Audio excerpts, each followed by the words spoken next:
बोलने वाली गुफा। एक जंगल में खरनखर नामक शेर रहता था। एक दिन वह शिकार की तलाश में बहुत दूर निकल गया। शाम हो चुकी थी।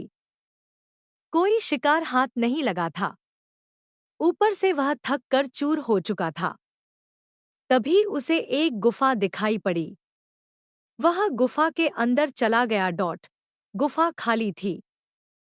शेर ने सोचा अवश्य यहाँ रहने वाला जानवर बाहर गया है। रात होते होते वह गुफा में वापस जरूर आएगा।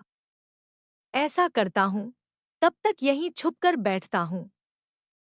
जब वह जानवर आएगा तो उसे मारकर खा जाऊंगा और अपनी भूख मिटाऊंगा। वह गुफा में एक कोने में छुपकर बैठ गया। वह गुफा दक्षपुच्छ नामक गीदड़ जैकल की थी। जब वह लौटकर आया और गुफा के पास पहुंचा तो देखा कि शेर के पंजों के निशान उसकी गुफा के अंदर जा रहे हैं, लेकिन बाहर आते हुए पंजों के निशान उसे दिखाई नहीं पड़े। वह समझ गया कि उसकी गुफा में कोई शेर गया है। उसे यह भी संदेह था कि वह अब भी अंदर ही बैठा हुआ है। यह पता लगाने की शेर गुफा में बैठा है या नहीं, उसे एक युक्ति निकाली। गुफा के द्वार पर खड़ा होकर वह तेज आवाज में बोला, मित्र, मैं वापस आ गया हूँ। तुमने कहा था कि मेरे वापस आने पर तुम मेरा स्वागत करोगे, लेकिन तुम तो चुप हो, क्या बात है? तुम कुछ बोल क्यों नहीं रहे हो?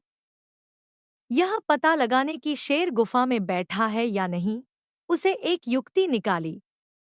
गुफा के द्वार पर खड़ा होकर वह तेज आवाज में बोला, मित्र, मैं वापस आ गया हूँ। तुमने कहा था कि मेरे वापस आने पर तुम मेरा स्वागत करोगे, लेकिन तुम तो चुप हो, क्या बात है? तुम कुछ बोल क्यों नहीं रहे हो?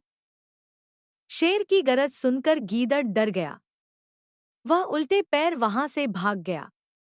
इधर शेर बहुत देर तक गीदड़ ने अंदर आने की प्रतीक्षा करता रहा, लेकिन सब व्यर्थ रहा। अंत में उसे समझ आ गया कि गीदड़ उसे मूर्ख बनाकर भाग गया है। शेर को अपनी मूर्खता पर बहुत क्रोध आया, किंतु अब वह क्या करता? शिकार उसके हाथ से निकल चुका था। सीख, भविष्य के संकट को भांपकर जो बचने की युक्ति निकाल ले, वह बुद्धिमान होता है।